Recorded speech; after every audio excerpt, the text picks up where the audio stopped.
Praise the Lord. आइए आज का बाइबल अध्ययन को हम लोग शुरू करते हैं और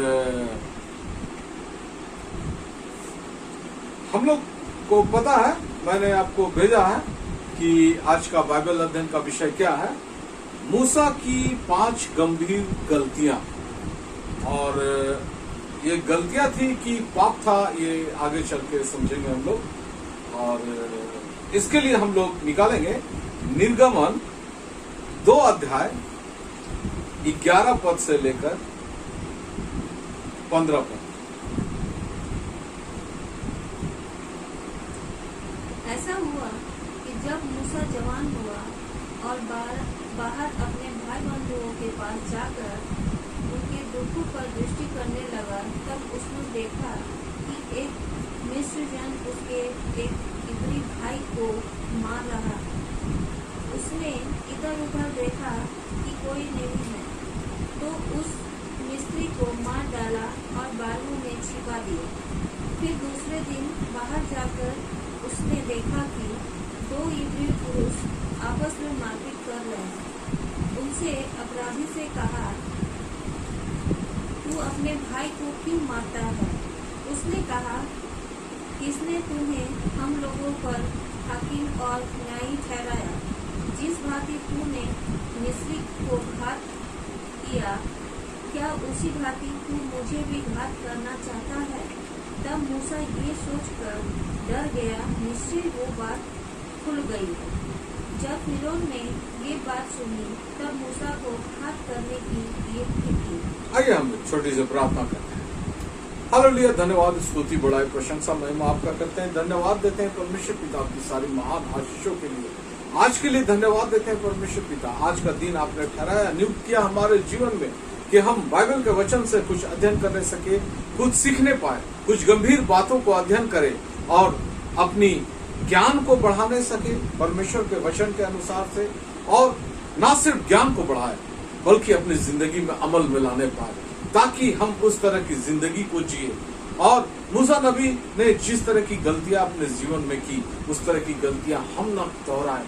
अगर हमारे जिंदगी से हो रहा है तो हम उसको छोड़ने पाए, भूलने पाए, ताकि परमेश्वर पिता हम आपके रास्ते में सच्चाई से चलने पाए। सारी बातों के लिए आपको आदर, महिमा और प्रशंसा देते हुए ये छोटी सी विनती प्यारे प्रभु यीशु ख्रिस्त के नाम से मांगते हैं। सुन और जया से स्वर्गराज में ग्रहण करें, आमीन। मसीह में मेरे प्यारे भाइयों और बहनों,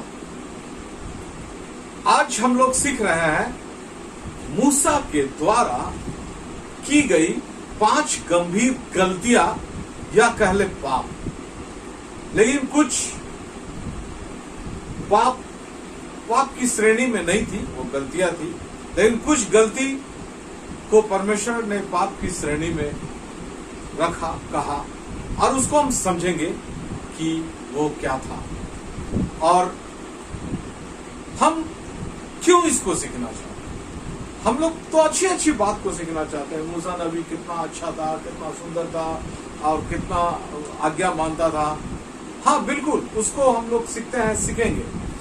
लेकिन उसने क्या गलती की, और वो गलती इतना बड़ा था कि परमेश्वर ने कहा कि इस गलती के कारण अब तू कनान देश में प्रवेश नहीं कर पाएगा, जो कनान देश परमेश्वर इजरायलियों को, यहूदियों को दिया था। और मूसा को कहा था वहां तक लेके जाने के लिए, लेकिन वहां पर परमेश्वर रोक दिया, अब तू लेके नहीं जा सकेगा। इतना बड़ा डिसीजन। और उसके जगह में यहोशू नबी सारे यहूदियों को, इजरायलियों को कनान देश लेके गया। हम भी एक आत्मिक कनान, आत्मिक स्वर्गीय देश में हमें जाना। क्या हमारी वो गलतियां हमें रोक तो नहीं देगी वहां प्रवेश से? ये बात जानना जरूरी है और ये गंभीर बात है। और इसीलिए हम लोग आज सीख रहे हैं कि मूसा के द्वारा की गई 5 गंभीर गलतियां। यहां पर हम लोग पढ़े पहली गलती। मूसा बड़ा हुआ, जवान हुआ, तो वो देखा मिस्र में था, मिस्र में ही पला बढ़ा, राजकुमारी के घर में। आप लोगों ने उसको पढ़ा होगा और आप जानते होंगे वो राजकुमार की तरह पला बढ़ा।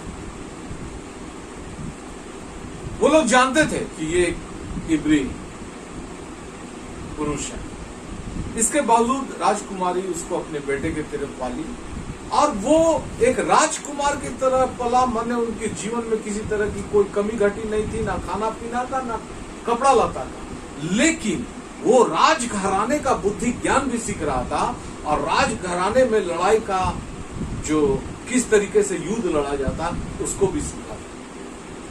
ये सब कुछ परमेश्वर की योजना के तहत हुआ था। परमेश्वर मूसा को तैयार कर रहा था एक बड़ी योजना के लिए, लेकिन परमेश्वर यहां पर मूसा को कोई आदेश नहीं दिया था अभी कुछ करने के लिए। परमेश्वर के आदेश के बिना वो जब देखा, परमेश्वर उसकी जिंदगी में एक घटना को आने दिया कि एक मिस्री एक इब्री भाई को मार रहे थे। उसको देखा, वो देखा मेरे भाई बंधु को मार रहे हैं, उसे क्रोध आ गया, उसे मारकर वो जमीन में गाड़ दिया। ये बात छुपी रही, किसी को पता नहीं चल पाया, कुछ खास लोगों को पता था। लेकिन जब दो इब्री भाई लड़ रहे थे, मूसा फिर वहां गया बीच बचाव करने, तो ये बात जब इब्री भाई ने कह दिया कि तूने उसे मारा था मिस्री को, क्या हमें भी मारेगा? और तुझे किसने हमारे ऊपर न्यायी ठहरा दिया? ये एक बहुत बड़ा प्रश्न था मूसा नबी के सामने कि तुझे किसने हमारे ऊपर नियुक्त कर दिया कि तुम हमारे जिंदगी का फैसला लो। और इस बात को सुनने के बाद मूसा नबी ये सोचा कि अरे मेरी वो बात तो खुल गई है, अब तो ये पूरा मिस्र में सारे लोग जान जाएंगे, फिर राजघराने के लोग जानेंगे तो मुझे मार डालेंगे। और ये सोचकर मूसा मिस्र से भाग गया। जब राजा ने उसके पीछे लोगों को भेजा उसे खोजने के लिए, पकड़ने के लिए, क्योंकि राजा के पास भी ये बात पता चल गई थी फिरौन कि मूसा ने उनके लोगों को मार दिया। यहां एक गंभीर बात है और सोचने वाली बात है, और वो बात यह है कि हम परमेश्वर की काम को बिना परमेश्वर के आदेश के नहीं कर सकते हैं, बिना परमेश्वर की अनुमति के हमें करना नहीं चाहिए। तो परमेश्वर हमें अनुमति देता कैसे? हम कैसे जानेंगे कि हम मसीह जीवन में 1 साल से हैं, 5 साल से, 10 साल से, आज जन्म से हैं, लेकिन हमको परमेश्वर की सेवकाई करना है, वचन का प्रचार करना है, गीतों को गाना है और लोगों को। हाँ, तो मैं था कि परमेश्वर के बिना आदेश अनुमति के हम परमेश्वर के काम को शुरू नहीं कर सकते। अगर हम शुरू करेंगे तो हम किसी चुंगल में फंसेंगे, शैतान की किसी योजना में फंसेंगे। तो हम कैसे जाने और कैसे समझे कि अब हमको परमेश्वर का काम करना चाहिए? इसके लिए हम वचन में पढ़ते हैं, परमेश्वर ने कलीसिया में कुछ लोगों को नियुक्त किया है, और वहां पद को अभी हम नहीं पढ़ेंगे, वहां नहीं जाएंगे। कुछ लोगों को प्रेरित, कुछ लोगों को भविष्यवक्ता, किन्हीं को शिक्षक, किन्हीं को रखवाला यानी पास्टर, किन्हीं को चंगाई करने वाला, और बहुत सारे वरदान दिए हैं, दान देने वाला, अन्य भाषा बोलने वाला। लेकिन ये परमेश्वर का नियुक्ति है, इंसान का नहीं। कभी कभी इंसान अपने आप को खुद नियुक्त कर लेता है कि हम फला चीज, हम प्रेरित है, भविष्यवक्ता है या पास्टर है या अन्य भाषा बोलने वाले। और जब इंसान अपने आप को खुद नियुक्त कर लेता है बिना परमेश्वर के आदेश के, तो वो उस तरीके से परमेश्वर की सेवकाई नहीं करता, प्रबल तरीके से नहीं कर पाता, या फिर वो शैतान की योजनाओं में गिरता है और गिरता है। तो वो व्यक्ति कैसे जानेगा कि परमेश्वर ने उसको नियुक्त किया है कि नहीं? तो वो है पवित्र आत्मा। पवित्र आत्मा ही है जो जब हमारे अंदर आता है तो हमें उभारता है, हमें बतलाता है, वो हमसे बातें करता है। प्रभु यीशु मसीह ने अपने वचन में कहा, पवित्र आत्मा को मैं भेजूंगा, अब वो तुम्हें मेरी बातों को बताएगा, सिखाने, और वो हमें हर एक चीज सिखाएगा। एक जगह नया नियम में लिखा हुआ है कि पवित्र, तुम जब अन्य जातियों तुम्हें पकड़ेंगे तो तुम क्या बोलना है इसके लिए मत सोचो अभी से कि तुम क्या बोलना है, वहां कैसे निकलेंगे। पवित्र आत्मा उसकी कड़ी तुमको सिखला देगा कि तुमको क्या बोलना है। इसके लिए हम लोग कुछ वचन को पढ़ेंगे। लूका रचित सुसमाचार 24 अध्याय 49 पर। और देखो, जिसकी प्रतिज्ञा मेरे पिता ने की है, हाँ मैं उसको तुम पर उतारूंगा। हाँ और जब तक स्वर्ग से सामर्थ ना पाओ, हाँ, तब तक तुम इसी नगर में ठहरे रहो। तब तक ठहरे रहो। जो मेरे पिता ने तुमसे प्रतिज्ञा की है, मतलब पुराना नियम है कि मैं पवित्र आत्मा उंडेलूंगा, वो तुम्हारे हृदय में बसेगा। अब वो तुम्हारे ऊपर आएगा तब तुम सामर्थ पाओगे। सांसारिक सामर्थ से लोग कर लेते हैं सेवकाई। मूसा अपनी शारीरिक ताकत से मार दिया था मिस्री को, लेकिन वो भीड़ से तो नहीं लड़ सकता था। एक व्यक्ति को मार दिया तो बहुत बड़ा तो नहीं हो गया वो। परमेश्वर हमको कहता है कि तुम सामर्थ के साथ निकलो काम करने, और जब तक सामर्थ नहीं पाओ रुके रहो इस नगर में। यानी उन लोगों को उस जमाने में प्रभु यीशु मसीह कहा कि तुम रुके रहो, और आज कहता है तुम घर में रुके रहो, तुम चुप रहो जब तक तुम पवित्र आत्मा का सामर्थ्य ना पाओ। और तब तक पवित्र आत्मा तुमको सिखलाएगा, मैच्योर करेगा, तुमको बुद्धि ज्ञान और समझ से भरेगा। वो पवित्र आत्मा के 9 वरदान है, उस तरीके से भरेगा, और तब तुम परमेश्वर के काम अच्छी रीति से कर पाओगे। बिना सामर्थ का मत जाना। आज बहुत लोग हैं बिना सामर्थ का काम कर रहे हैं, अपने बुद्धि ज्ञान और समझ से प्रचार भी कर देते हैं, गीत भी गा लेते हैं, सेवकाई भी कर लेते हैं, भीड़ भी जमा कर लेते हैं। लेकिन आप कितने लोगों को प्रभु के नजदीक ला पाए हैं, ये मायने तो रखता है, लेकिन इससे ज्यादा मायने रखता है कितने लोगों को स्वर्ग जाने के लिए आप तैयार धीरे धीरे कर पा रहे हैं, अग्रसर कर पा रहे हैं। और ये बिना पवित्र आत्मा के सामर्थ्य का नहीं हो पाएगा, क्योंकि वचन कहता है जब तक तुम स्वर्ग से सामर्थ्य नहीं पाओगे तब तक रुके रहो। आगे पढ़ते हैं एक पद को और। प्रेरितों के काम 1 अध्याय 8 पद। परंतु जब पवित्र आत्मा तुम पर आएगा, तब तुम सामर्थ पाओगे, और यरूशलेम और सारी यहूदियों और सामरिया में और पृथ्वी की छोर तक मेरे गवाह होंगे। बस लूका में हम लोग पढ़े कि जब तक सामर्थ नहीं पाओ तब तक रुके रहो। असामर्थ पाएंगे कैसे? इस पद में बता दिया कि जब पवित्र आत्मा तुम पर आएगा तब तुम सामर्थ पाओगे, और तब तुम जगत के छोर तक मेरे गवाह होगे। जब हम लोग वचन का प्रचार करते हैं, जब हम लोग अपनी गवाही देते हैं, जब हम लोगों का दिल जीतने के लिए जाते हैं, जब लोगों को चंगाई के लिए हम जाते हैं, तो हम एक गवाह होते हैं। और हम गवाह तब बन सकते हैं जब हमारे अंदर पवित्र आत्मा है, नहीं तो हम गवाह तो नहीं बन पाएंगे। हम वचन प्रचार कर लेंगे, भाषण दे देंगे, भाषणबाजी कर लेंगे, गीत सुना लेंगे, लेकिन गवाह नहीं ठहर पाएंगे। और गवाह हमारी जिंदगी है, हमारा चरित्र है, हमारा स्वभाव है, और वही पवित्र आत्मा बदल सकता है। आप कुछ परमेश्वर के ऐसे सेवकों को देखिएगा जो कठोर भाषा में प्रचार करते हैं, कठोर भाषा में लोगों को समझाते हैं, कठोरता से व्यवहार करते हैं, चाहे वो पुलपिट हो चाहे पुलपिट के बाद की जिंदगी। तो क्या वो अपना स्वभाव और चरित्र से गवाह है?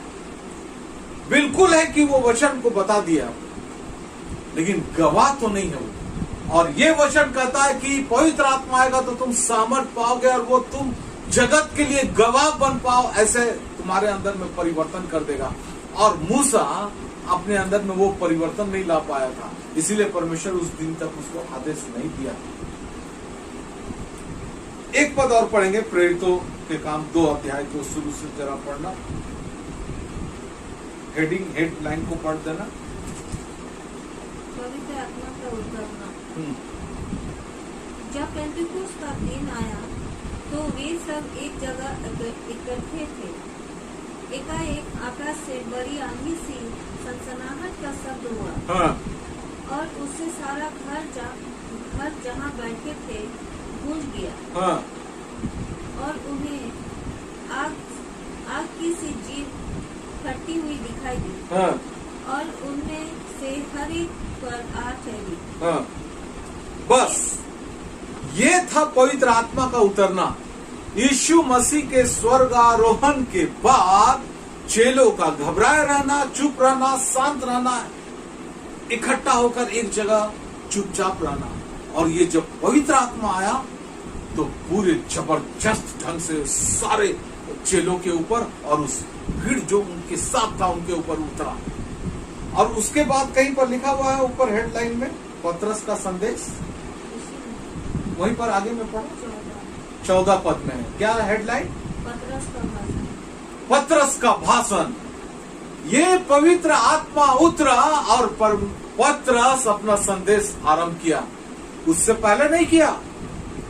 ये बात आज के हम मसीही लोगों को समझने की जरूरत है, चाहे जो पुलपिट के सामने रहते हैं उनको भी, चाहे जो भीड़ में पीछे बैठते हैं उनको भी। आप जब तक पवित्र आत्मा का सामर्थ्य नहीं पाएंगे आप परमेश्वर का संदेश सुना नहीं सकेंगे। उसमें वो मधुरता नहीं रहेगा, उसमें वो गंभीरता नहीं रहेगा, उसमें वो गहराई की बातें नहीं रहेगी, उसमें लोगों को दिल जीतने वाली बातें नहीं रहेगी, उसमें लोगों को दिल को बदल देने, उसके जिंदगी को बदल देने का सुसमाचार नहीं रहेगा। हाँ, आप पढ़ देंगे, बाइबल पढ़ देंगे, सुना देंगे, लेकिन दिल नहीं बदल पाएगा। और इसीलिए परमेश्वर का बिना पवित्र आत्मा के सामर्थ का तुमको काम करना नहीं। मूसा एक आदमी को मार दिया तो क्या सोचा पूरा इजराइलियों को छुड़ा लेगा? नहीं, भागना पड़ा डर से। हम एक आदमी का दिल जीतने के लिए नहीं आए हैं इस जगत में, सैकड़ों और हजारों और लाखों लोगों का है। लेकिन अगर हम एक व्यक्ति को तैयार कर पाते हैं पूरे भीड़ में कि वो स्वर्ग के लिए अपने आप को तैयार कर पाए, वो बहुत बड़ी बात है। स्वर्ग में खुशी और आनंद मनाया जाता है। एक पद को हम और पढ़ेंगे, मत्ती 3 अध्याय का 4 पद। 3 पद और का 4 नहीं पढ़ना है, 3 और 4 पद में है। क्या है उसका हेडलाइन पढ़ दो थोड़ा सा। यूहन्ना का बपतिस्मा। उसके बाद वाला हेडलाइन कुछ है, द्वारा यीशु का बपतिस्मा। हाँ, उसके बाद हेडलाइन क्या है? यीशु की परीक्षा। उसके बाद का हेडलाइन क्या है? यीशु की सेवा कार्य का आरंभ। सेवा कार्य का आरंभ। प्रभु यीशु मसीह बड़े हुए लगभग 30 साल के, जैसा वचन कहता है। फिर वो जल का बपतिस्मा लिए, पानी से बाहर आए, कबूतर की नाई, पवित्र आत्मा उनके ऊपर उतरा और तब वो उस धूप को झेल पाए, उस भूख को झेल पाए, उस शैतान का सामना कर पाए जब पवित्र आत्मा उनके पास आया। और तब उनकी परीक्षा हुई और परीक्षा में जीत पाए और तब उनका सेवा आरंभ हुआ और तब वो प्रचार आरंभ किए। यीशु मसीह तो ये सिखलाए कि बिना पवित्र आत्मा के सामर्थ्य का तुम निकलना नहीं। और ये काम हमको और आपको करना है। हम और आप अपने अंदर खोजिए। आज मैं क्यों बता रहा हूं कि मूसा नबी ने अपनी जिंदगी में कौन कौन सी 5 गलतियां की। ये पहला गलती था, वो बिना परमेश्वर के आदेश का इजरायलियों का नेतृत्व करने का ठाना, और ये निर्णय उसका गलत साबित। हम और आप नेतृत्व करने का ना ठाने बिना पवित्र आत्मा के सामर्थ्य। दूसरी गलती, निर्गमन 2 अध्याय 21 पर। और मूसा उस पुरुष के साथ रहने को तैयार हुआ। उसने उससे अपनी बेटी सपोरा का विवाह कर दिया। बस वहां पर हेडलाइन पढ़िए तो जहां पर तब मूसा फिरौन के सामने से भागा। हाँ, और मिद्यान देश में जाकर रहने लगा। और बस यहीं पर जो मिद्यानी था उसका ससुर, उनसे उसकी बेटी जल भरने के लिए आई और वो उनका भेड़ बकरियों का चरवाहा बना, उसकी बेटी से शादी किया, उसका नाम था सिप्पोरा। ये मूसा का दूसरा सबसे बड़ा गलती था, वो एक अन्य जाति स्त्री से विवाह किया। और परमेश्वर अपने वचन में, पूरा वचन को आप पढ़िए, चीख चीख कर वचन कहता है कि अन्य जातियों से रिश्ता मत जोड़ो। इसके लिए हम लोग पढ़ेंगे यहोशू 23 अध्याय 12 पद से 16 पद। क्योंकि यदि तुम किसी रीति यहोवा से फिरकर उन जातियों के बाकी लोगों से मिलने लगो जो तुम्हारे बीच बचे हुए रहते हैं और इनसे ब्याह शादी करके इनके साथ समझियाना रिश्ता जोड़ो, तो निश्चय जान लो कि आगे को तुम्हारा परमेश्वर यहोवा इन जातियों को तुम्हारे सामने से नहीं निकालेगा और ये तुम्हारे लिए जाल और फंदे और तुम्हारे पंजरों के लिए कोड़े और तुम्हारी आंखों में कांटे ठहरेगी और अंत में तुम इस अच्छी भूमि पर से जो तुम्हारा परमेश्वर यहोवा ने तुम्हें दी है नष्ट हो जाओगे। यहोशू जब इजरायलियों को लेकर प्रवेश कर रहा है कनान देश में, परमेश्वर एक इंस्ट्रक्शन दे रहा है, वो देश के सारे लोगों को खत्म कर देना है, कनानियों को, क्योंकि परमेश्वर बोला एक भी कनानी जिंदा रहेगा नहीं, क्योंकि वो उनका पाप का घड़ा भर गया, पूरा हो गया है। बहुत ज्यादा पापी इंसान थे, पूरे पृथ्वी भर के सबसे ज्यादा पापी लोग थे वो। अब परमेश्वर वहां अपने लोगों को बसाया, बोला एक भी लोगों को जिंदा मत बचाना, या उससे तुम समधियाना रिश्ता, ब्याह शादी मत करना, और अगर ऐसा करोगे तो इसी भूमि में तुम नष्ट किए जाओगे। ये तो परमेश्वर का इंस्ट्रक्शन शुरू से था। ये हमारे और आपके लिए है, ये इंस्ट्रक्शन हमारे और आपके लिए है। जब हम मसीह में रहते हैं, मसीहत में अपने जिंदगी को गुजार रहे हैं, और उसके बावजूद अन्य जातियों से रिश्ता जोड़ने के लिए कभी कभी ललायित रहते हैं, कभी कभी परेशान रहते हैं, कभी कभी योजना बनाते हैं, ये हमारे और आपके लिए है। पहला राजा 11 अध्याय 1 पद, 11 अध्याय का 1 से 9 पद। परंतु राजा सुलेमान फिरौन की बेटी और बहुत सी विजातीय स्त्री से जो मोआबी, अमोनी, एदोमी, सीदोनी और थी प्रीति करने लगा। वे उन जातियों की थी जिनके विषय में यहोवा ने इस्राएल से कहा था तुम इनके मध्यम में ना जाना। परमेश्वर ने कहा था तू इनके मध्य मत जाना, अन्य जाति स्त्री। और ना वे तुम्हारा मध्य में आने पाए। वे तुम्हारा मन अपने देवताओं की ओर निसंदेह फिरेंगे। वो तुम्हारा मन अपने देवताओं की ओर निसंदेह फेर लेगा। परमेश्वर का ये इंस्ट्रक्शन था। आगे उन्हीं की प्रीति में सुलेमान लिप्त हो गया। उनकी प्रीति में सुलेमान लिप्त हो गया। उसके साथ 100 रानियां और 300 रखेलिया हो गई थी। और उसकी इन स्त्रियों ने उसका मन बहका दिया। अतः जब सुलेमान बूढ़ा हुआ तब उसकी स्त्री ने उसका मन पराये देवताओं की ओर बहका दिया। बस। और आप पढ़िएगा, इसको मैं पूरा नहीं पढ़ रहा हूं। सुलेमान का पतन। सुलेमान राजा को परमेश्वर बहुत आशीष दिया। परमेश्वर का मंदिर को पहली बार वही बनवाया था, और परमेश्वर बुद्धि, ज्ञान, समृद्धि से उसको भर दिया था।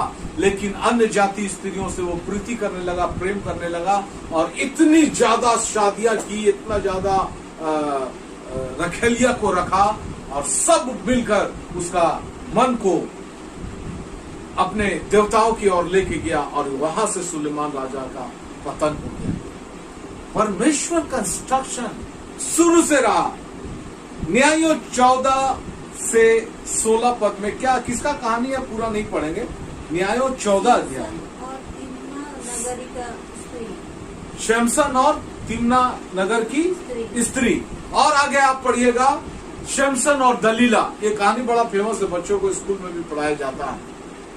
ये अन्य जाति स्त्री थी, फलस्तीनी स्त्री थी, इस्माइल के वंश की स्त्री थी, और परमेश्वर इसको मना किया था अन्य जातियों के पास जाने, और वो लड़कियों से ये प्रेम किया, विवाह करना चाहा, और परमेश्वर ने जो उसको ताकत और सामर्थ दिया था उसका राज वो लोग जान गई, और सैमसन को अपना जान गंवाना पड़ा।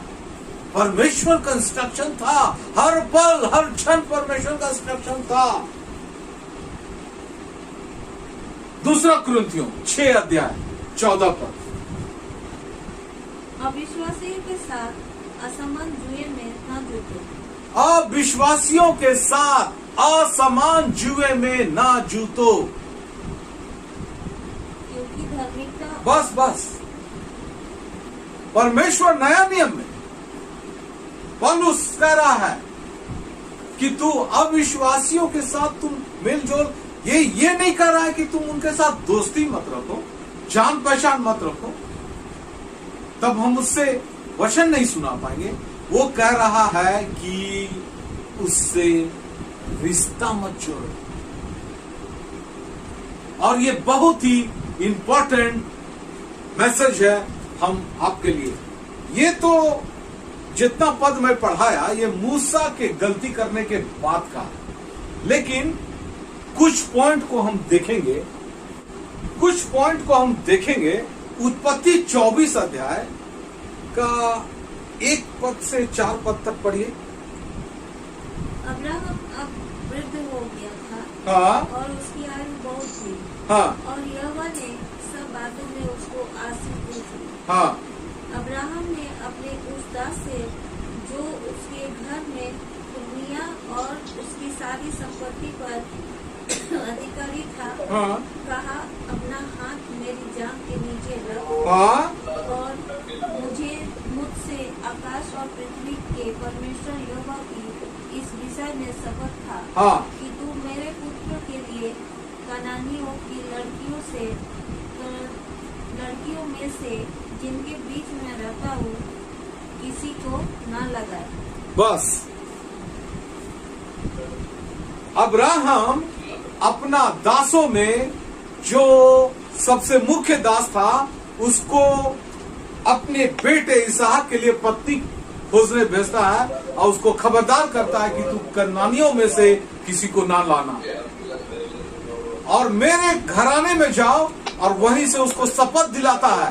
ये बात तो मूसा से पहले का है, ये बात तो मूसा को पता था, ये उत्पत्ति मूसा नबी ही लिखा, ये बात मूसा को पता था। इसके बावजूद मूसा ने वो गलती की कि वो एक अन्य जाति स्त्री से विवाह किया। मूसा को सलाह व्यवस्था विवरण 7 अध्याय का 1 से 6 पद में है। फिर जब तेरा परमेश्वर यहोवा तुझे उस देश में जिसका अधिकारी होने के लिए परमेश्वर तुझको देता वहां ले जाए, तो क्या करना? तेरे सामने हित्ती, उसके बाद आगे पढ़ते हैं, अम्मोनी, कनानी, परिजी, हाँ हिब्बी, हाँ और यूबीसी हाँ नामक बहुत सी जातियां को, अर्थात तुमसे बड़ी और सामर्थी 7 जातियों को निकाल दे।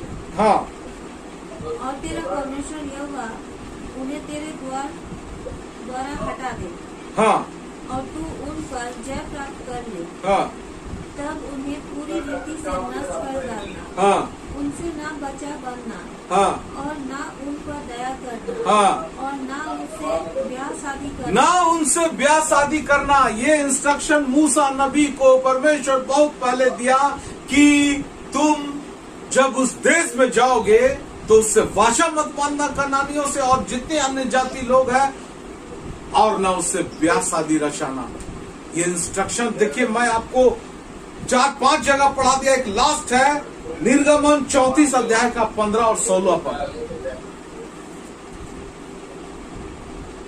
ऐसा ना हो हाँ कि तुम उस देश के निवासियों से बचा बने हाँ और वे अपने देवताओं के पीछे होने का व्यभिचार करें हाँ और उनके लिए बलिदान भी करे हाँ और कोई तुझे न्योता दे हाँ और तू भी उसके बलि पशु का मांस खाए हाँ और तू उनकी बेटियों को अपने बेटों के लिए लाए। हाँ बस अब उनके बेटे और बेटियों को लेके ब्याह शादी मत रचाना, ये परमेश्वर का इंस्ट्रक्शन था। और परमेश्वर कम से कम 7 जगह मैं आपको पढ़ाया कि परमेश्वर ये इंस्ट्रक्शन दिया अपने लोगों को, अन्य जातियों से विवाह मत करना। वो अपने देवी देवताओं के प्रति तुम्हारा प्रेम को जगाएंगे, तुमको उस तरफ लेके जाएंगे और वहां से तुम्हारा सत्यानाश होगा। और ये गलती मूसा नबी किया और परमेश्वर एक योद्धा राजकुमार के तौर से जिसको तैयार कर रहा था, वो चरवाहा बन गया था। अन्य जाति स्त्री से शादी करके भेड़ बकरी चरा रहा था, एक राजकुमार। और परमेश्वर काफी दिन तक मूसा से बात नहीं किया इस घटना के बाद। तो मूसा का 2 गलती हम लोग देखे। पहला, बिना आदेश के परमेश्वर की लोगों की अगुवाई करने का सोचा वो, पहली गलती। दूसरा गलती, अन्य जाति स्त्री से विवाह किया वो, तीसरा गलती। लेकिन तीसरा गलती पढ़ने से पहले फिर से मैं बोलूंगा, आप और हम, आज का वचन का प्रचार का मुख्य संदेश यही है, ढूंढिए ये गलती हमसे तो नहीं हो रहा है। हाँ, आइए हम लोग तीसरा गलती मूसा का, वहां जाने से पहले ये खोजना है हमें, वो 2 गलती हम तो नहीं करना है। क्या हम परमेश्वर के बिना आदेश के परमेश्वर के लोगों का नेतृत्व करने का तो नहीं सोच रहे हैं, अपने घर के लोगों का नेतृत्व करने का तो नहीं सोच रहे हैं। मेरे घर में 4 जन है, 5 जन है या 2 ही जन है और हम घर का मुखिया है, हम बड़े हैं, तो क्या घर अच्छे तरीके से चले, इसके लिए हम परमेश्वर पवित्र आत्मा का मदद लेते हैं, मांगते हैं, मायने रखता है। कलीसिया का अगुवाई करने से पहले परमेश्वर का मदद मांगते हैं, या फिर परमेश्वर की लोगों की कहीं भी हो वो झुंड, चाहे वो यूट्यूब में हो, फेसबुक में हो, चाहे कहीं भी हो, उसकी अगुवाई करने से पहले पवित्र आत्मा का मदद मांगते हैं। ये जरूरी है। और जब हम गवाह होंगे तो फिर तो अन्य जातियों से हम विवाह कर ले, हम एक मुखिया है, हम लीडर है, तो हमारा गवाही क्या है? तो फिर हम सही नेतृत्व कर पाएंगे? नहीं कर पाएंगे। सिर्फ नेतृत्व ही नहीं कर पाएंगे, अपने विनाश का भी कारण बनेंगे। इसलिए परमेश्वर कहता है मूसा की गलतियों से सीखो और वो गलती तुम ना करो। तीसरा गलती, निर्गमन 4 अध्याय 24 से 26। तब ऐसा हुआ कि मार्ग पर सराय में यहोवा ने मूसा से भेंट करके उसे मार डालना चाहा। तब सिपोरा ने एक तेज चकमक पत्थर लेकर अपने बेटे की खलड़ी को काट डाला और मूसा के पांव पर ये कहकर फेंक दिया, तू निश्चय ही मेरे लिए लहू बहाने वाला मेरा पति है। बस आगे मत पढ़िए, रुक जाइए। इसका हेडलाइन क्या है, हेडिंग क्या है? मूसा का मिस्र देश लौटना। मूसा का मिस्र देश लौटना, परमेश्वर का आह्वान, परमेश्वर का दर्शन देना और मूसा को बोलना कि तुम जाओ मिस्र, मेरे लोगों को लेके आओ। अब परमेश्वर उसको आदेश दिया, परमेश्वर का आदेश आया और वो गया। लेकिन इस आदेश में क्या गड़बड़ थी? इस आदेश में मूसा ये कहानी बता रहा है, ये घटना बता रहा है, मूसा की पत्नी भी निकली और उसका शायद एक बेटा हो, वो भी निकला। लेकिन परमेश्वर आधे रास्ते में मूसा से भेंट कर उसको मार डालना चाहा। क्यों भाई? अभी तो वो मिस्र पहुंचा नहीं है, अब परमेश्वर मार डालना चाह रहा है। क्यों मार डालना चाह रहा है? शायद ऐसी समझ में ना आए। अब देखिए घटना क्या हो रहा है। सिप्पोरा जल्दी से एक चकमक पत्थर लेती है और अपने बेटे का खलड़ी का खतना करती है, जो खतना का आदेश अब्राहम को परमेश्वर दिया था। यानी मूसा का बेटा का खतना उस घटना से पहले तो नहीं हुआ था, ये पता चल रहा है। और खतना नहीं करना परमेश्वर को क्रोधित किया। ये मूसा का तीसरा और बहुत बड़ा गलती था।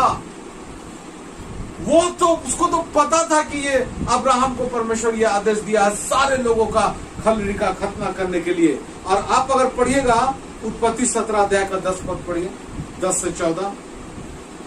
मेरे साथ बंधी हुई वाचा, हाँ, जिसका पालन तुझे और तेरे पश्चात तेरे वंश को करना पड़ेगा, हाँ, वो ये है, हाँ, तुम में से एक एक पुरुष का खतना हो।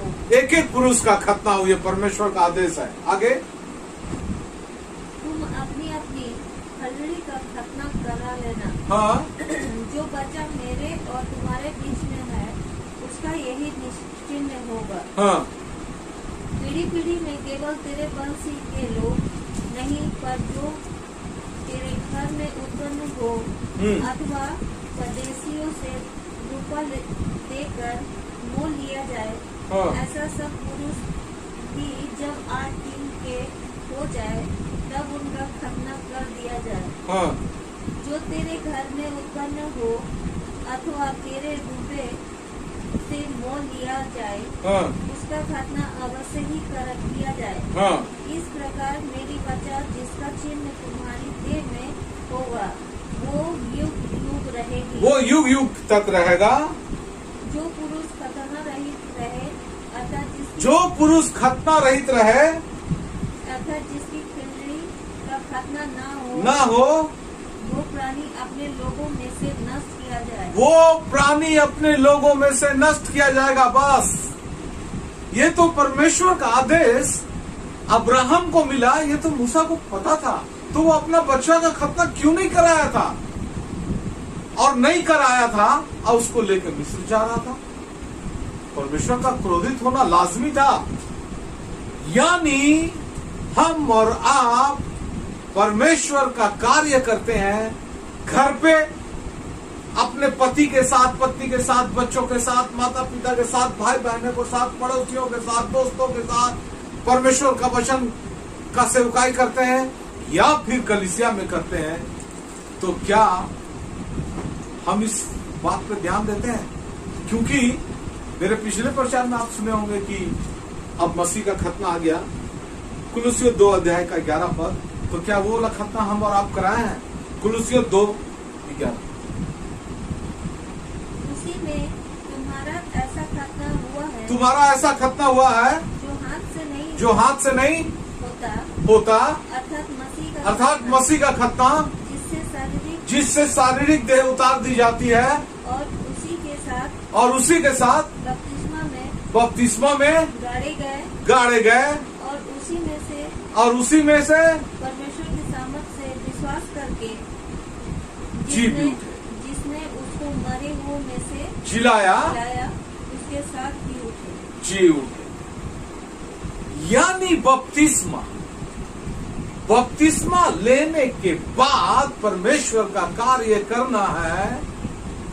तो आप तो बोलेंगे कि बपतिस्मा तो लिए हैं ब्रदर, लिए हैं अंकल, वाकई लिए हैं, लेकिन यहां पर क्या कह रहा है? बपतिस्मा शारीरिक देह उतार दी जाती है और हम मसीह के साथ जी उठते हैं। पुराना मनुष्यत्व को मार देना है, नया मनुष्यत्व को पहन लेना है, ये बपतिस्मा है। वो नहीं डूब कर हम ले लिए तो हो गया काफी। और अगर वो बपतिस्मा हम नहीं लिए हैं, मेरी पत्नी नहीं ली है, मेरे पति नहीं लिए हैं, मेरे बेटे और बेटियां नहीं ली है, मेरे माँ बाप नहीं लिए हैं, मेरे भाई बहन नहीं लिए हैं, और मेरे साथ एक ही घर पे रहते हैं। अगर दूर रहते हैं तो चलिए थोड़ा बहुत एक्सक्यूज हो सकता है, हम एक साथ एक घर में रहते हैं और मेरे घर में ही बपतिस्मा नहीं लिए हैं लोग, जबकि बड़े हो गए हैं, बपतिस्मा लायक हो गए हैं, समझदार हो गए हैं और नहीं लिए हैं। फिर हम किस तरह का सेवकाई करने चाहिए? फिर क्या बताने जाएंगे? और आप बोलिएगा कि वो बपतिस्मा लिए हैं और झूठा लिए हैं नाम के लिए, लोगों को दिखाने के लिए, तो फिर कैसा गवाही हम पेश करेंगे? वचन कहता पवित्र आत्मा तुम पर आएगा तो तुम गवाह होगे। क्या हमारे और आपके पास ऐसा गवाही है कि मेरे घर में जितने लोग हम लोग एक साथ एक छत के नीचे रहते हैं, उनकी जिंदगी में एक गवाही है, और वो गवाही लोगों का जिंदगी को बदल सकता है। नहीं तो परमेश्वर जब मूसा को नहीं छोड़ा, मार डालना चाहा, तो हम और आप कौन है? हम मूसा से बड़े हैं क्या? आगे पढ़ते हैं मत्ती 28:16 से 20। 11 चेले गालिब में उस पहाड़ पर गए हाँ जिससे यीशु ने उन्हें बताया था। हाँ उन्होंने इसके दर्शन पाकर उसे प्रणाम किया, हाँ पर किसी किसी का संदेह हुआ। हाँ यीशु ने उनके पास आकर कहा, हाँ। स्वर्ग और पृथ्वी का सारा अधिकार मुझे दिया गया है, बिल्कुल। इसीलिए तुम जाओ, सब जातियों के लोगों को चेले बनाओ और उन्हें पिता और पुत्र और पवित्र आत्मा के नाम में बपतिस्मा यीशु मसीह का आदेश अपने चेलों को और आज हम सभी को कि तुम भी लो बपतिस्मा और सारे जगत के लोगों को मसीह का वचन का प्रचार करो, वो माने विश्वास करे, बपतिस्मा दो। ये आदेश यीशु मसीह का है आज के तारीख में। आगे पढ़ो एक पद, मरकुस 16:14 से 16। एक मिनट, 16 पद पढ़ो डायरेक्ट। जो विश्वास करे और बपतिस्मा ले उसी का उद्धार होगा। जो विश्वास करे और बपतिस्मा ले उसी का उद्धार होगा। यानी हमारा और आपका उद्धार कब होगा? जब हम बपतिस्मा लेते हैं। जिस व्यक्ति को हम परमेश्वर का वचन सुनाते हैं उसका उद्धार कब होगा? जब वो बपतिस्मा लेता है। यानी वो पहला स्टेज है, एक्यूरेट बैप्टिज्म, सही का बपतिस्मा, मन फिराव का बपतिस्मा, अपने पुराना मनुष्यत्व को उतार फेंक कर मसीह यीशु को पहन लेने का बपतिस्मा, वो वाला बपतिस्मा लेता है तो उसका उद्धार होगा। तो क्या हम नहीं चाहते कि मेरे घर में मेरे माता पिता, भाई बहन, पति पत्नी, बच्चे का उद्धार हो?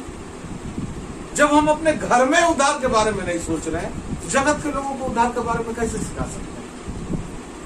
तो परमेश्वर का योजना में काम करने से पहले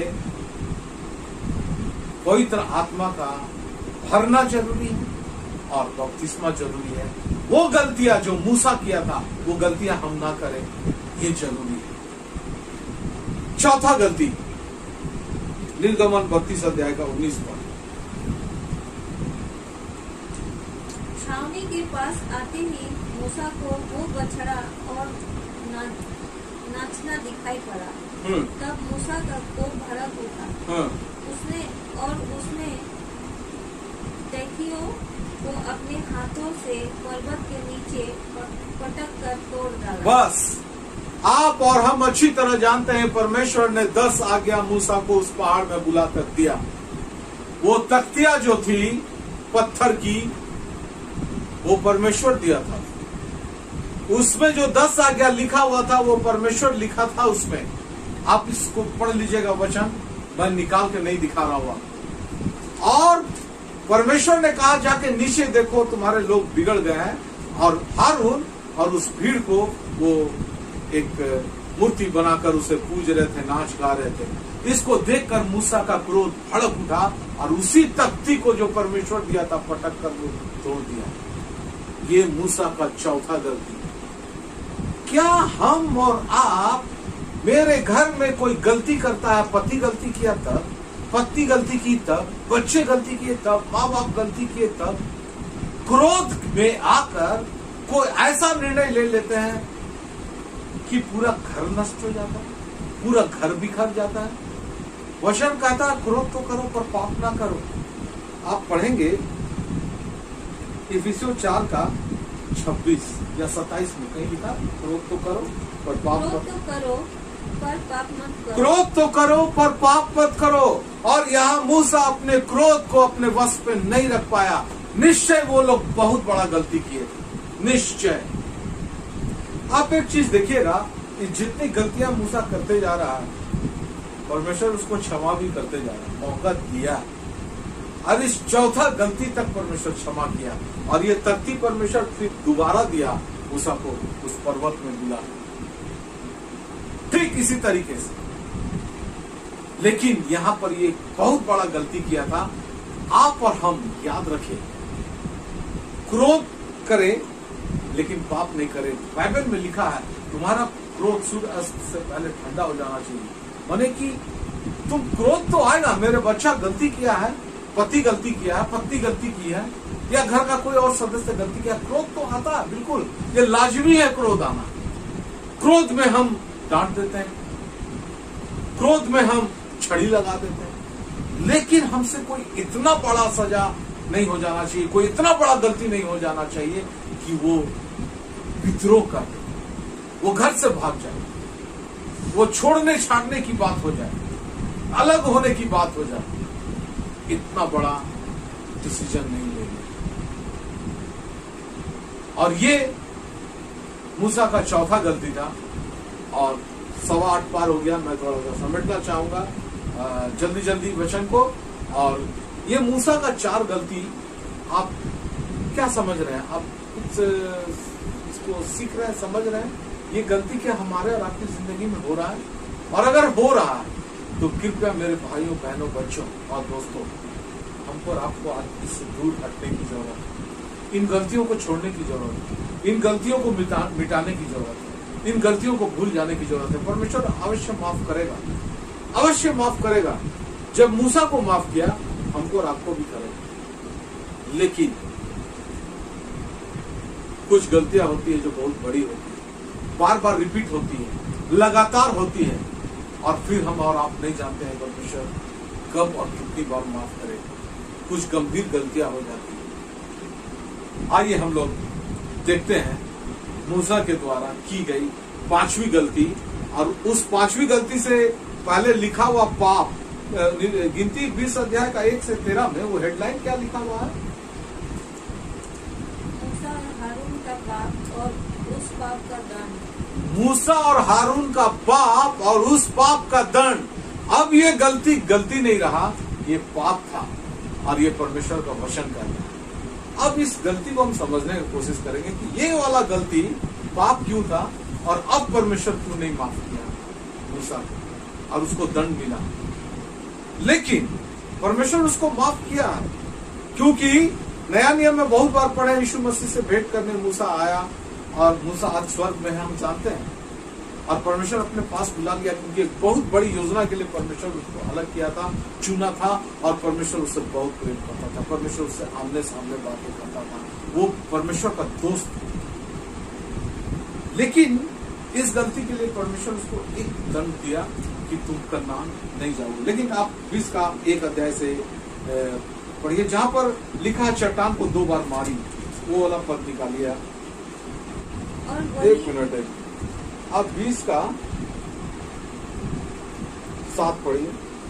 तब यहोवा ने मूसा से कहा, उस लाठी को ले और तू अपने भाई हारून समेत मंडली को इकट्ठा करके उनके देखते उस चट्टान से ही बातें कर। उसके सामने उस चट्टान से बातें करना, क्योंकि एक मिनट धीरे धीरे, क्योंकि यहाँ पर पानी के लिए वो लोग कुड़कुड़ा रहे थे, बुड़बुड़ा रहे थे, इजरायली लोग पानी चाहिए। और परमेश्वर उपाय बताया मूसा को कि तू चट्टान से बातें करना और वो तुमको क्या चट्टान से बातें कर, तब वो अपना जल देगी। Very good. अब आप पढ़िए 11।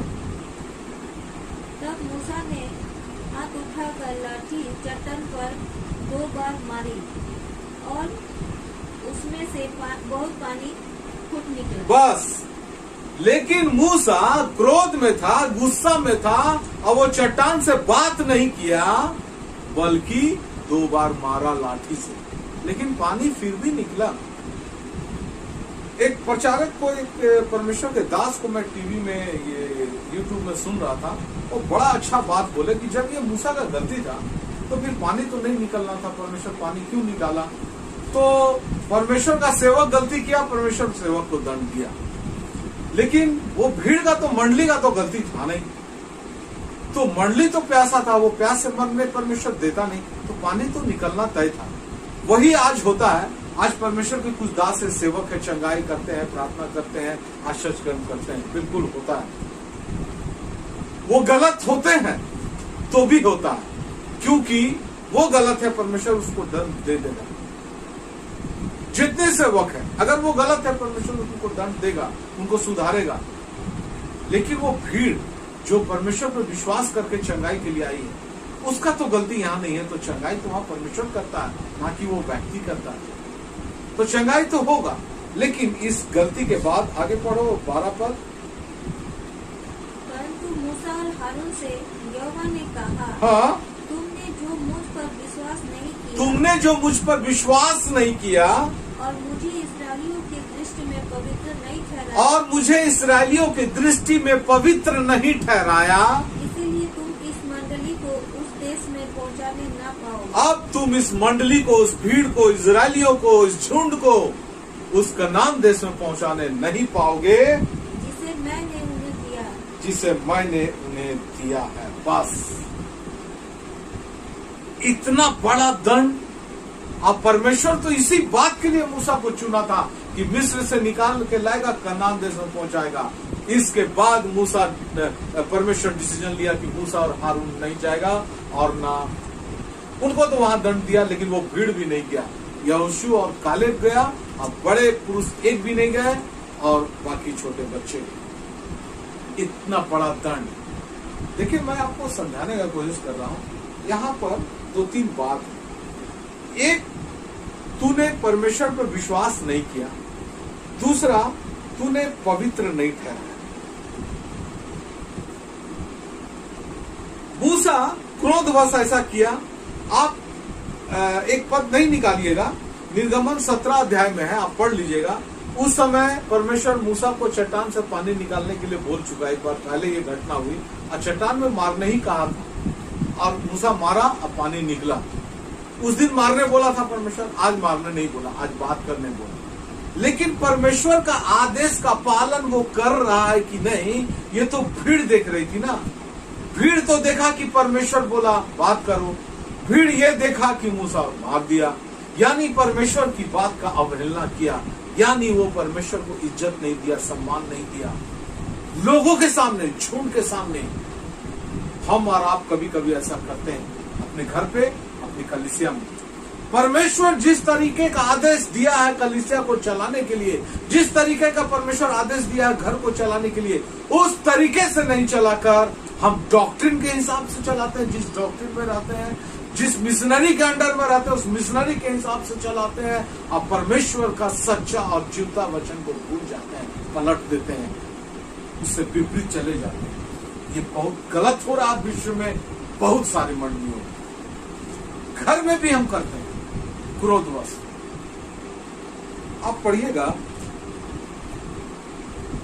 गिनती 14 अध्याय का 11। तब यहोवा ने मूसा से कहा, वे लोग कब तक मेरा तिरस्कार करते रहेंगे? वे लोग कब तक मेरा तिरस्कार करते रहेंगे? और मेरे सब आश्चर्य कर्म देखने पर भी कब हाँ? तक मुझ पर विश्वास न करें? मेरे सारे आश्चर्य कर्म देखने के बाद भी कब तक मुझ पर विश्वास नहीं करेंगे? वो तो 10 भारी विपत्ति जो मिस्र में पड़ा, उसको तो देखते हुए आ रहा था ना इजरायली। लाल सागर 2 भाग में बट गया, उसको देखते हुए आया। बटेर मिला, मन्ना मिला, उसको देखते हुए आया। और इस पानी के लिए ऐसा हो गया कि ये विश्वास नहीं किया। मूसा विश्वास नहीं किया परमेश्वर का बात पे, कि परमेश्वर तो पहले बोला था मारने, इस बार बोला बात करने। अगर बात करेंगे तो नहीं दिया पानी, तो उस समय मारे थे तो आज भी मार देते हैं। अरे परमेश्वर अपना हमेशा तरीका, उपाय चेंज करता है।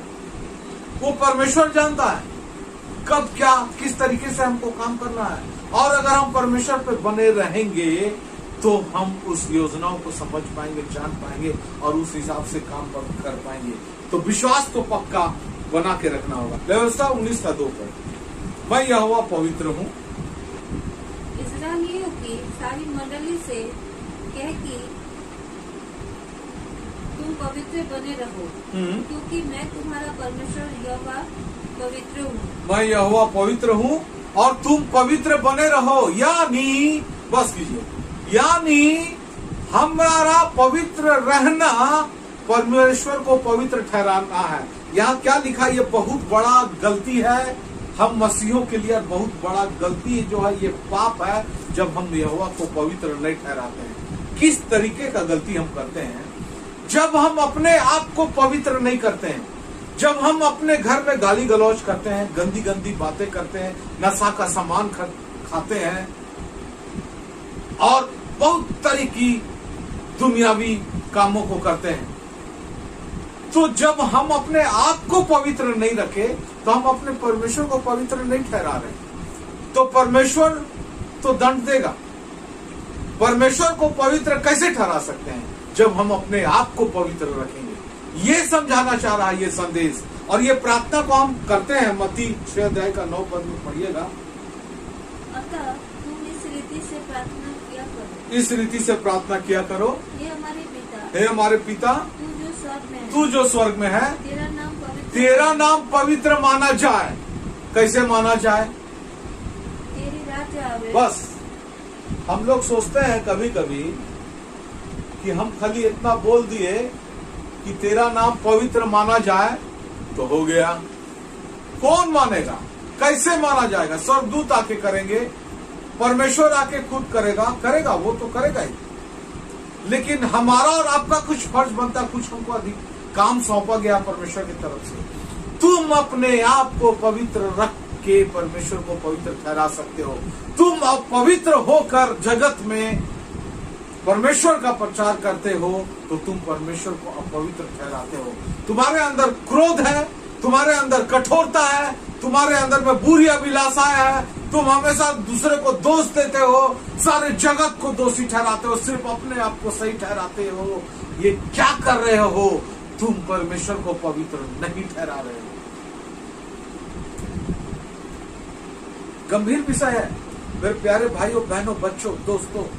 हमको और आपको सोचना है हम परमेश्वर को कैसे पवित्र ठहराते हैं। मत्ती 15 अध्याय 8 पद, ये अंतिम पद है और इसके बाद हम लोग समाप्त करेंगे। हाँ, ये लोग होठों से तो मेरा आदर करते, ये लोग होठों से तो मेरा आदर करते हैं, प्रभु यीशु मसीह कह रहे हैं, पर उनका मन मुझसे दूर रहता है, और ये व्यवस्था मेरी उपासना करते हैं। ये व्यर्थ मेरी उपासना करते हैं, क्योंकि मनुष्यों की विधियों को धर्मोपदेश करके सिखाते हैं। ये व्यर्थ मेरी उपासना करते हैं, इनका मन मुझसे दूर रहता, खाली होठ से मेरी आराधना कर रहे हैं, बाइबल पढ़ रहे हैं, प्रार्थना कर रहे हैं, स्तुति कर रहे हैं, प्रशंसा कर रहे हैं। वो तो करना है, होठ से ही करना है, लेकिन होठ से तो कर रहे हैं, मन कहीं और लगा हुआ है, कहीं और सोच रहा है, कहीं और बुरी अभिलाषाओं में लगा हुआ है। और पिछला मेरा प्रचार आप सुन लीजिएगा, मन, ये सब कुछ मन से निकल के आ रहा है। तो मन को परमेश्वर की तरफ फेर के लाना, ये परमेश्वर को आदर देना है, और मनुष्यों की विधियों को धर्मोपदेश करके सिखाना। बाइबल का उपदेश अब उनका उपदेश नहीं रहा। अब जो चर्च का, कलीसिया का जो मुखिया है, जो हेड है, वो अपना ही एगो विधि बना दिया।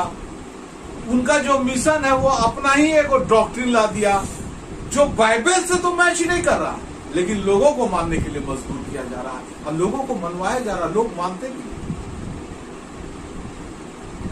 कुछ लोग हैं जो सिर्फ आश्चर्यक्रम के पीछे पड़े हुए, कुछ लोग हैं जो सिर्फ चमत्कार के पीछे पड़े हुए हैं, कुछ लोग हैं जो सिर्फ तेल पानी के पीछे पड़े हुए हैं।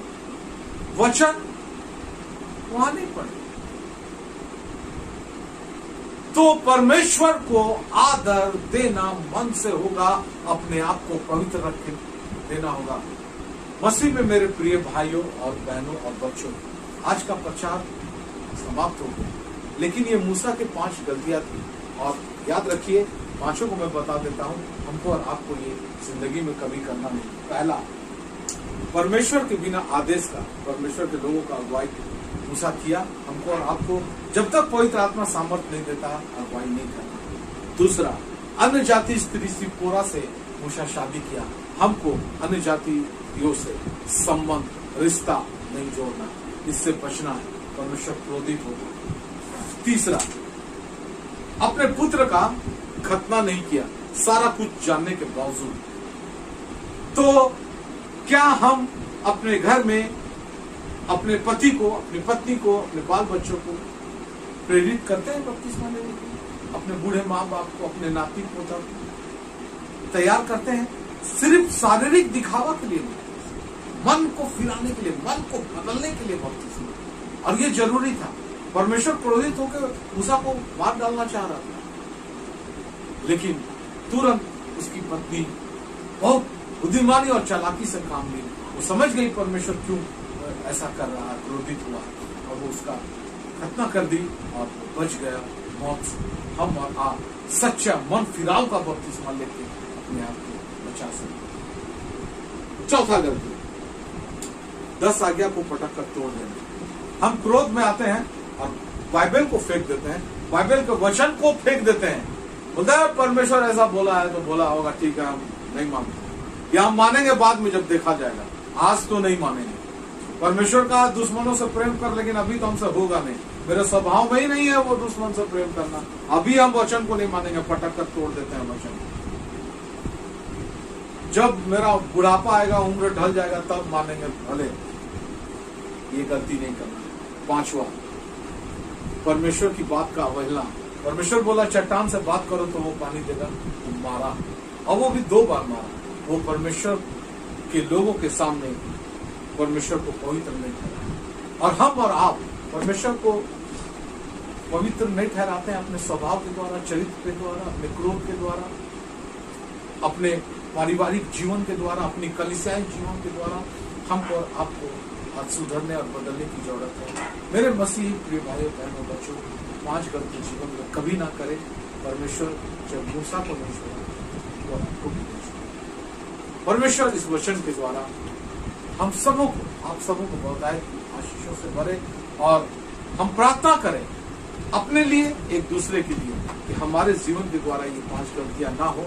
और अगर कभी किसी से हो गया, होता है, तो उसे प्रार्थना करें कि ये गलती वो रिपीट ना करे, वो लगातार ना करे, और इन गलतियों से बचे। लेकिन 5वां गलती इंपॉर्टेंट है, हर हाल में परमेश्वर को पवित्र ठहराना अपने जीवन में, और वो हमें हर हाल में करना। परमेश्वर आपसे आशीषों से। आइए हम लोग अंतिम प्रार्थना करें।